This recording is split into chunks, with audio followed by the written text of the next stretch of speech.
시청자 여러분 안녕하십니까? VOA 뉴스투데이 시작합니다.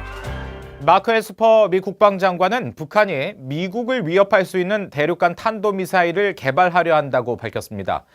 그러나 북한 문제를 해결하는 유일한 방법은 외교적 합의라고 강조했습니다. 첫 소식 김칸희 기자가 보도합니다. 마크 에스퍼 국방장관은 13일 미 외교협회가 주최한 미 국방장관과의 대화에서 북한과의 외교적 해법을 거듭 강조했습니다. 비핵화 등 북한 문제에 있어 진전을 낼 수 있는 방안은 대화와 합의뿐이라며 협상 테이블로 나올 것을 촉구했습니다. We're trying hard right now at State Department is to get them back to the table because the only way forward is through a diplomatic, a political agreement. 에스퍼 장관은 또 미국 관여가 시작된 후 북한의 핵실험과 대륙간 탄도미사일 ICBM 시험 발사가 없었다는 점을 다시 상기시켰습니다. 하지만 북한의 군사훈련과 단거리 탄도미사일 시험들이 지속되고 있는 점을 우려한다고 밝혔습니다. They still are doing training. They do short-range ballistic missile tests that we are also concerned about. We watch closely, as do Korea, South Korea, and Japan. 이와 함께 핵을 보유한 북한이 미 본토를 위협할 수 있는 미사일을 개발하고 있다고 꼬집었습니다. They already have the nuclear weapons, and now they're trying to develop an ICBM, and that becomes a direct threat to our homeland. 이런 문제를 대화로 해결해야 한다면서도 외교가 실패할 경우에도 대비하고 있다는 트럼프 행정부의 기조를 거듭 확인했습니다. War on a peninsula would be horrible. Nobody wants to see that, but my job is twofold. One, I have to prepare for that. I have to work closely with our ROC, Republic of Korea partners to ensure we're ready to deter conflict. 에스퍼 장관은 북한과의 다음 단계와 관련해 시험에 놓여질 것이며 북한을 협상 테이블로 돌아오게 하고 북한이 다른 길로 가지 않기를 희망한다고 강조했습니다. 이날 에스퍼 장관은 미국의 안보 전략이 중국과 러시아에 초점을 맞추면서 불량 국가의 위협에 대해서도 우려해야 한다며 이란과 북한을 지목했습니다. VOA 뉴스 김칸희입니다. 미국 상원 외교위 소속 의원들은 북한이 연말 시한과 함께 미국에 대한 압박 수위를 높이고 있는 행동으로는 얻을 것이 하나도 없을 것이라고 비판했습니다. 이 북한이 대륙간 탄도미사일 실험을 재개할 경우 영내 미사일 방어 체계를 추가 배치할 수 있다는 관측도 나왔습니다. 이조은 기자의 보도입니다. 팀 케인 상원 의원은 북한 정권이 주민들의 삶에 전혀 도움이 안 되는 행동을 이어가고 있다고 비판했습니다. 북한은 스스로 정한 연말 시한을 앞두고 대미 압박 수위를 높이며 더 이상 잃을 게 없다고 주장했지만 얻을 것도 하나 없다는 지적입니다. But the problem that they're going to eventually face is the economic harm that they're doing to their own people is going to be the biggest challenge that they'll have to face. And that threat to them is much greater than their military threat to us.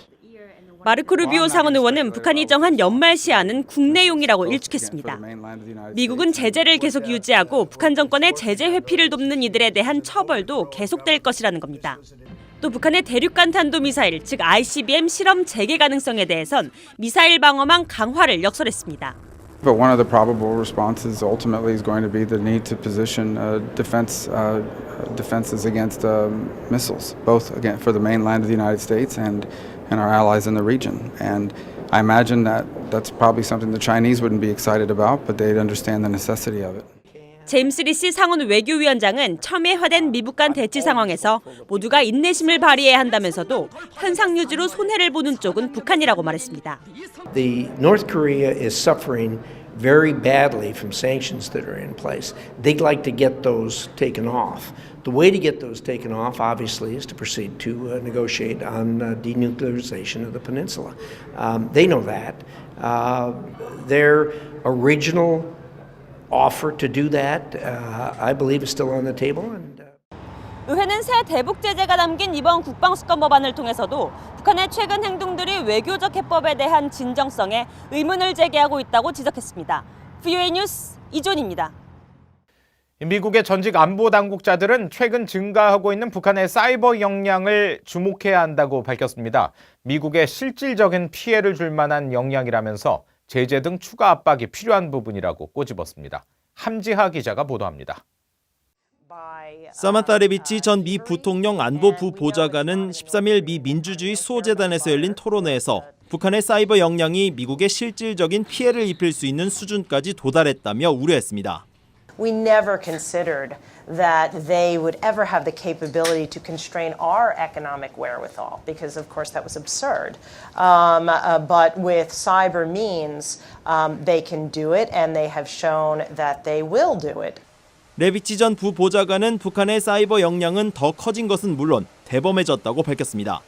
당장 6,800명으로 추정되는 북한 사이버 전사들의 숫자는 미국 사이버 사령부의 규모와 맞먹는 수준이라고 지적했습니다. 아울러 북한이 은행 등을 공격해 20억 달러를 탈취하려 했다며 이는 북한 국방비의 20%에 해당하는 엄청난 액수라고 말했습니다. 사이버 활동이 북한의 비대칭 전력을 제공하고 있다는 주장도 나왔습니다. And one of the things I do worry about, we all think there's going to be a missile launch, nuclear test, some big Christmas surprise, but what if it's a cyber attack? 방코델타 아시아 은행의 금융 동결 전략을 세웠던 후안 자라테 전 재무부 테러 금융 담당 차관보는 새로운 제재를 동반한 추가 압박의 필요성을 강조했습니다. When I served in the administration, one of the things we tried to do was to pierce through some of these paradigms and orthodoxies. The orthodoxy that North Korea can't be sanctioned or pressured anymore. 자라테 전 차관보는 과거 방코델타 아시아의 자금 조치가 다른 나라 의존도가 높은 북한 경제의 취약점을 겨냥한 것이라며 이런 부분에서 많은 것을 할 수 있었다고 설명했습니다. 자라테 전 차관보는 트럼프 행정부의 최대 압박이 북한의 비핵화에는 실패했다면서 냉철하고 명확한 사고 등을 토대로 대북 압박에 대한 새로운 계획을 세워야 한다고 강조했습니다. BOE 뉴스 함자입니다.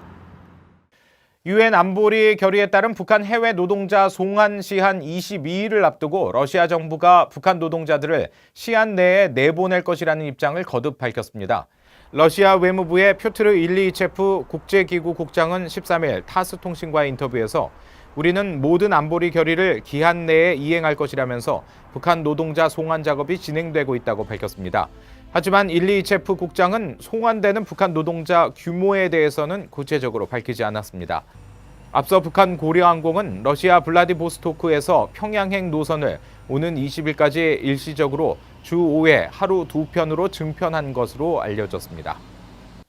유엔 안보리 대북제재위원회가 대북제재 면제 승인 기간을 신청 이후 5일에서 10일 사이로 단축했습니다. 유엔 안보리 대북제재위원회 의장국인 독일 유엔 대표부는 13일 VOA에 대북 인도적 지원에 대한 제재 면제 심사가 빨라졌다며 이같이 전하면서도 심사 과정에 대한 변화와 단축 배경에 대해서는 설명하지 않았습니다. 미국 구호단체인 미국 친우봉사단의 다니엘 야스퍼 워싱턴 지부장도 미국 관리로부터 평균 유엔 면제 승인 기간이 5일로 단축됐다고 들었다고 확인했습니다. 앞서 대북 인도적 지원 활동을 벌여온 국제 구호단체들은 그동안 제재위의 복잡한 면제 절차와 긴 시간 소요로 활동에 영향을 받는다며 꾸준한 불만을 제기해왔습니다. 말레이시아 법원이 돈 세탁 혐의 등으로 체포된 북한 사업가에 대한 미국 인도 요청을 승인했습니다. 미 연방수사국 FBI는 말레이시아에서 가족들과 장기 거주하고 있는 북한 사업가 문철명 씨가 대북 제재를 위반하면서 술과 사치품을 북한에 보냈고 유령 회사를 통해 돈 세탁을 했다며 미국으로 신병을 인도해 줄 것을 요청한 것으로 전해졌습니다.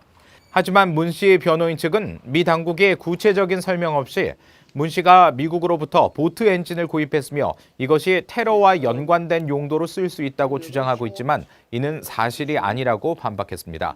법원이 문 씨에 대한 미국의 신병 인도 요청을 승인했지만 문 씨 측이 상고를 제기함에 따라 송환이 당장 이루어질 가능성은 작은 것으로 알려졌습니다.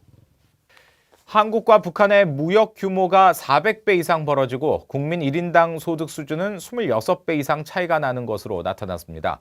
한국통계청이 13일 공개한 2019 북한의 주요 통계 지표에 따르면 북한의 무역 총액은 지난해 28억 4,300만 달러로 1조 1,400억 달러를 넘어선 한국과 400배 이상 차이를 보였습니다. 특히 북한의 수출은 지난해 2억 4,300만 달러에 그쳐 통계를 시작한 1991년 이후 최저치를 기록했습니다. 또 북한의 1인당 국민 총소득은 1,210달러로 3만 1,200달러인 한국의 26분의 1 수준에 그쳤습니다. 이상으로 VOA 뉴스투데이 마칩니다. 함께해 주신 여러분 고맙습니다.